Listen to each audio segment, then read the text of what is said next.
Hi, my name is Jen Leslie and I'm excited to be a part of the Pet Remedies Summer of Love celebrations. I believe supporting emotional well-being in dogs is important because their experience of the world is just as important as our own experience as humans. Dogs are our family members and we all care about how our loved ones feel. Personally, I share my home with 3 small breed dogs. My smallest is a mere 2 kilograms, Lucy, on this slide. I've always had small breeds, and sharing my life with them has given me a full understanding in how to support them in particular with their emotional well-being. Now, you've probably heard of small dog syndrome, whether you're a guardian of a small breed or not. Small dog syndrome is the assumption that our small dogs will display certain undesirable behaviours simply due to their status as a small dog. Small dog syndrome, in my opinion, is one of these unfair convictions where we jump to conclusions about a dog's behaviour based on quick snap judgments and interpretations, with very little basis in the reality of what it is to be a small dog. And did you know that in many ways it is our assumption that our small dog will behave a certain way that means they do end up behaving that way, almost like a self-fulfilling prophecy of the dog world. At the very least, we do seem to create or exacerbate the problems outlined in so-called small dog syndrome by the way that we treat our small dogs in society today. So we're going to look at 3 myths associated with small dog syndrome. Myth 1 is that your small dog will try to pick fights with other dogs, particularly dogs bigger than themselves. Myth 2 is that your small dog will likely be aggressive towards you and others when being picked up, groomed, at the vets or petted. Myth 3 is that small dog syndrome is a somewhat inevitable personality trait or attitude that small dogs take if left to their own devices. So they need to be put in their place and reminded of their size. Small dogs are often the choice of family pet as they cost less to feed, they take up less room in their surroundings, and are just seen as being easier to control. We can pick small breed dogs up if we need to, and that, along with the ease in which we can use our force in other ways, such as restraint or controlling any pulling on a lead, is likely to have significant negative consequences for the dog, such as a propensity for aggressive behaviour responses to get their feelings heard. So let's look at myth 1 in more detail. So myth 1 is that your small dog will pick fights with other dogs, particularly dogs bigger than themselves. And it is often joked that, he thinks he's the size of a Great Dane, as owners watch their small dogs show, quite severe aggressive behaviour responses at the end of the lead, with onlookers laughing or saying, oh, how cute. The problem is often the fault lies with us, and us making a joke of it is not helping anyone. In reality, small dogs probably are very aware of their size, and that aggression that they're showing is due to fear, and perhaps a history of being dragged into dog-dog interactions that they feel unsafe in. And what is often forgotten is that dogs of all shapes and sizes have a highly important cognitive need of choice, and that includes the choice to walk away from an interaction that they are not comfortable with. And instead of allowing our small dogs to walk away, we often drag them right into the thick of it, and we think it's for their own good, perhaps so that they can see that there's nothing to worry about. But that approach can aggravate aggressive behaviour responses and fear, certainly not alleviate them. Let's keep in mind that our small dogs are genuinely more vulnerable to injury in social interactions than their larger peers. And we do not tend to go around our human society frequently being approached by giants. But if we did, we might understand the anxiety and defensiveness that comes with a being looming over you who is at least 4 times your size. Now let's have a look at myth 2. Your small dog will likely be aggressive towards you or other people when being picked up or petted. Again, dogs of all shapes and sizes have highly important emotional needs, such as trust and safety. And these needs can be met by respecting their communications to us when they dislike something being done to them. So just because we can pick up our little dogs and carry them into busy places like shops, where they may get fussed repeatedly, or just because we can restrain them easily on the veterinary table, Or just because we can dress them up in outfits, should we be doing so? Or are we breaking their feelings of safety and trust and forcing them to be aggressive towards hands through our lack of respect for their personal space and levels of comfort? Finally, let's have a look at myth 3.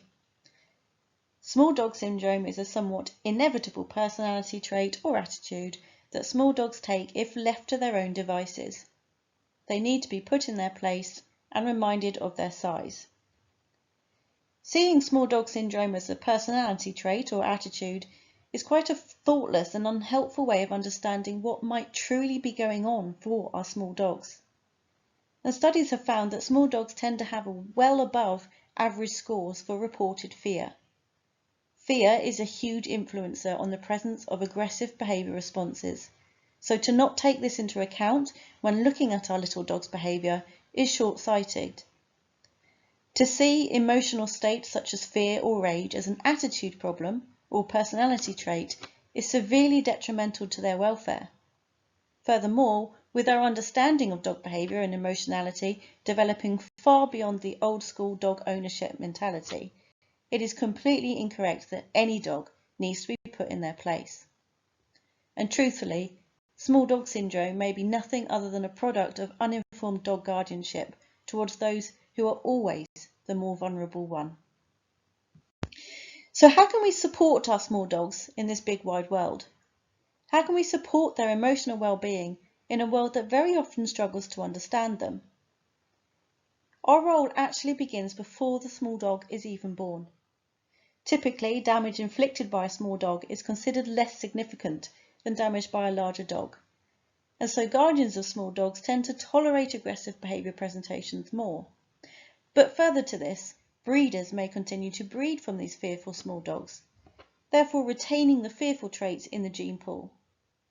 And it is of utmost importance to ensure that we are not casually breeding small dogs regardless of their temperaments, and continue to exacerbate any potential genetic predisposition to anxiety and or aggression.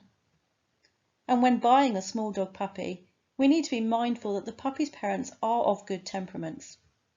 Now, of course, a puppy is more than just a product of their genetics, but it can and does make a difference. And then once we've responsibly chosen our small breed puppy, we need to educate ourselves on how to socialise them. Socialisation is not as carefree as just taking puppy to puppy plays. It is a balance between building resilience and confidence and protecting them from overwhelming experiences. Wrapping them up in cotton wool because of their size and vulnerability will help no more than being blasé about their experiences and throwing them in with dogs far too boisterous for their size.